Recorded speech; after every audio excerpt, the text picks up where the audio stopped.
What is up, my viewers and subscribers? I am Mike Wayne, aka Rebel180, and this is my first SmackDown review in at least a couple months, maybe a few even. To kick things off, there was a woman's contract signing, Becky giving a very heartfelt speech about how she is doing what many people don't think she should be doing, but she's doing it. She wasn't born a champion, but she fought to become a champion. And Little Miss, I don't. Little Miss, I'm a big bad heel and not the fairy that I used to and still should be. Alexa Bliss took offense to that and slapped.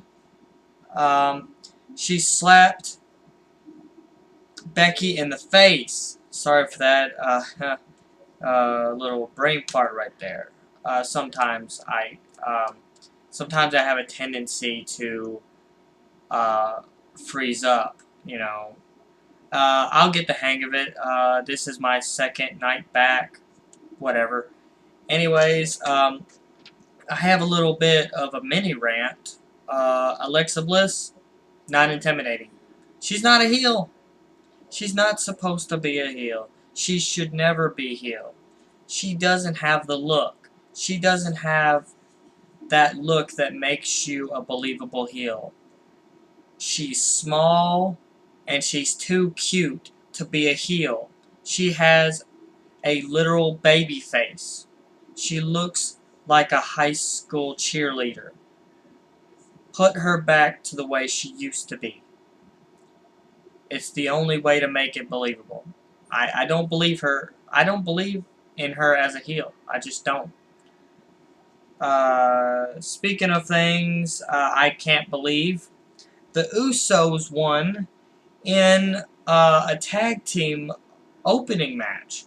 And the thing is, like, Chad Gable and his partner, Jason Jordan, they both came out just, ready to go, and they were all fired up and everything. And they had the Usos on the ropes at times, but, they couldn't get it done because of they couldn't get it done because of Chad Gable's leg. It's apparently still hasn't healed. I don't know why they came back then.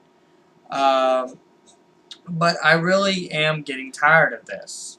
I'm getting tired of people being built up and then knocked down before they benefit from it. I'm getting fed up. Speaking of another fuck up, Apollo Crews lost to Baron Corbin in a hard-fought contest.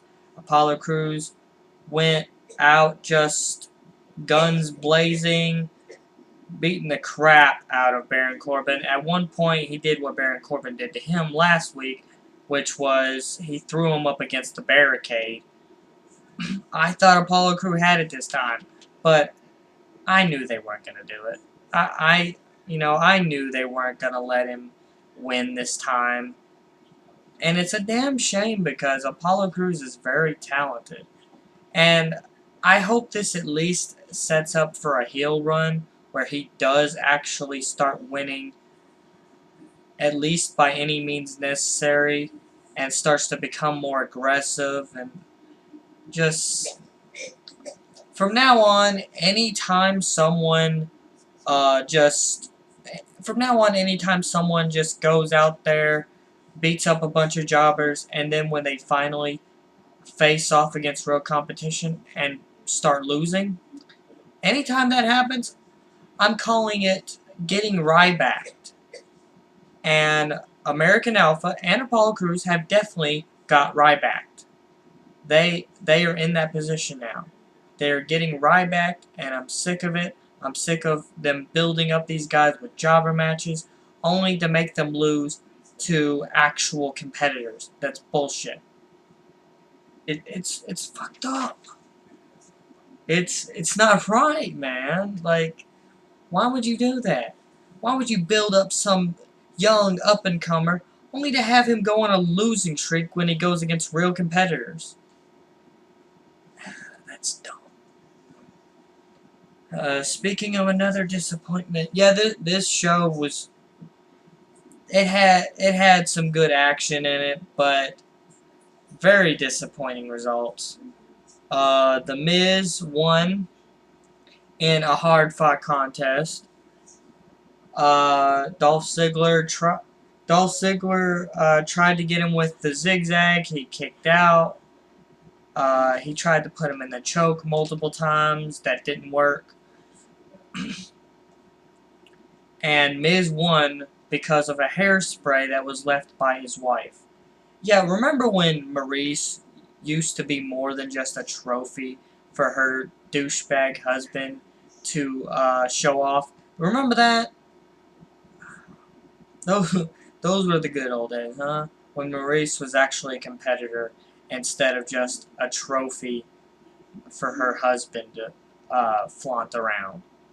The next match, Randy Orton versus Eric Rowan. Oh, and by the way, The Miz got told by Daniel Bryan. Basically, Daniel Bryan told The Miz that if he doesn't defend his title, then he doesn't get his contract re-signed. So it's either defend your title or be out of a job. Which, isn't that what you're supposed to do anyways? What is with heels and saying, oh, I don't feel like doing my job? It's like heels, they're the only ones that get punished with wrestling matches, which is what they're supposed to be doing anyways. I think the bigger punishment would to be not to let them wrestle. I think that would be the bigger punishment. Okay, so the next match is Randy Orton versus Eric Rowan. Eric Rowan does a good job in taking it to Randy Orton, but of course, Randy Orton beats him with one RKO. Yeah, it only takes one, unless you're Brock Lesnar. You know.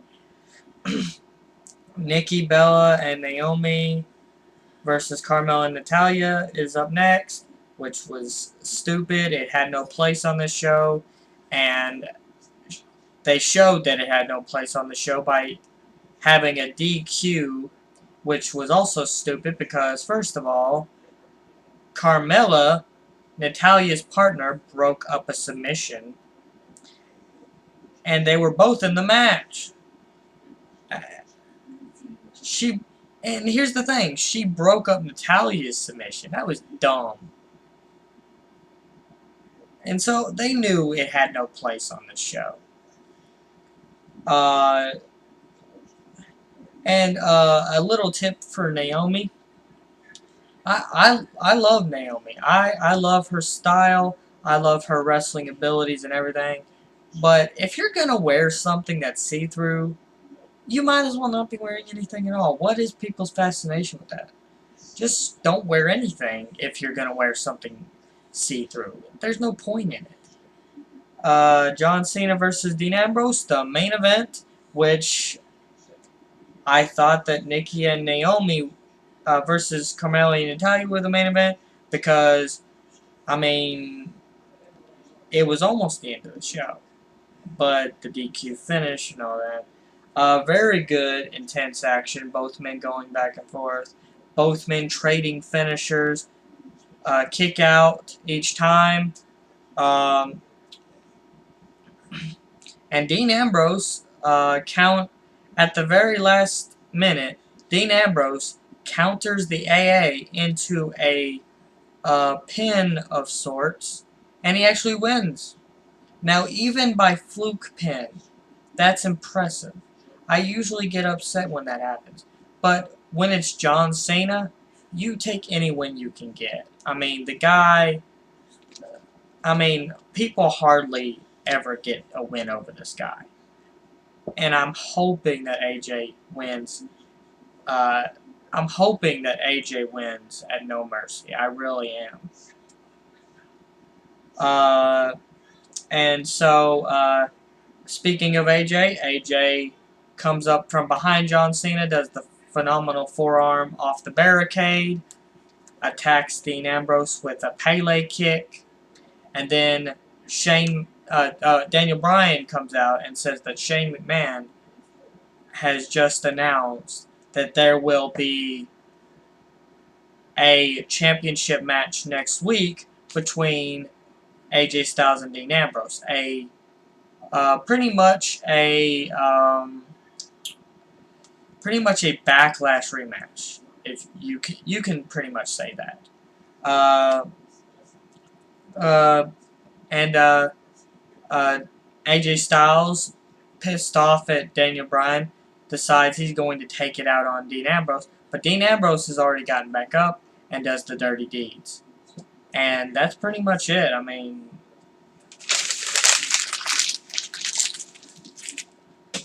swish. But that's pretty much it. I mean, I'm sorry I couldn't do a full detail of this. I've been out of it for a while.